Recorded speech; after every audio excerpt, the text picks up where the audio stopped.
Right now, somewhere in your day, you are going to end up alone for a few minutes, waiting for coffee, riding an elevator, lying in bed before sleep. Most people reach for a phone the second that silence starts.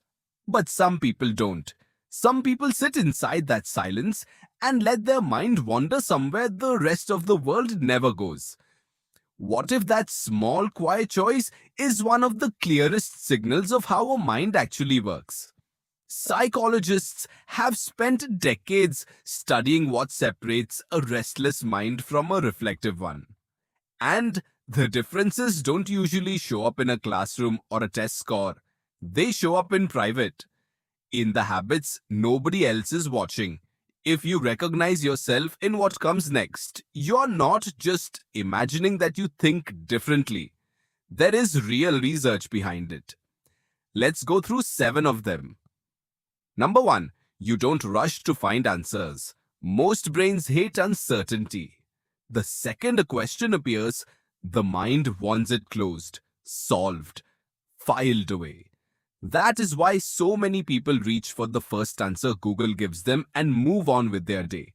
But some minds do the opposite. They let a hard question sit there, unresolved, for hours or even days. Psychologist Ari Kruglansky calls this the need for cognitive closure. And he found that people vary enormously in how strongly they feel it. Low closure seekers tolerate ambiguity far longer. They are comfortable not knowing. And that discomfort tolerance turns out to be one of the quiet engines behind deep original thinking. Why would sitting with confusion make you smarter? Because the fastest answer is rarely the truest one, and a mind willing to wait is a mind willing to actually understand. Number 2, you challenge your own opinions. Here is something almost nobody does on purpose: arguing against yourself. Most people defend a belief the instant it forms. They collect evidence for it. They ignore anything that contradicts it. This is called confirmation bias, and it runs almost every human brain by default. But a smaller group of people trains themselves out of it. They ask, what would prove me wrong? They steelman the other side before they accept their own. Psychologist Keith Stanovich, who has spent years studying what he calls rational thinking separately from raw intelligence, found that this willingness to test your own beliefs predicts better real-world judgment far more than IQ alone. It is not comfortable. It was never supposed to be. But it is one of the rarest habits a mind can build. Number 3, you analyze your own emotions. When something upsets you, what happens next? For most people, the feeling just runs its course. Anger flares, then fades. Sadness lingers, then lives. But some people do something extra. They pause in the middle of the feeling and ask where it actually came from. Psychologist Ethan Kross, who studies the inner voice at the University of Michigan, calls this self-distancing. In his research, people who step back and examine an emotion from a slight distance, almost like a scientist studying a specimen, recover from that emotion faster and make clearer decisions while they are still in it. You are not avoiding the feeling, you are studying it. And that quiet act of studying your own mind while it is still reacting is something most people never learn to do. Number 4, you're curious about random things. Have you ever spent an entire evening reading about something with absolutely no use to your life? The mating habits of octopuses, the history of a word, why the sky doesn't look the same color on every planet. Nobody assigned it. Nobody is paying you for it. You just wanted to know.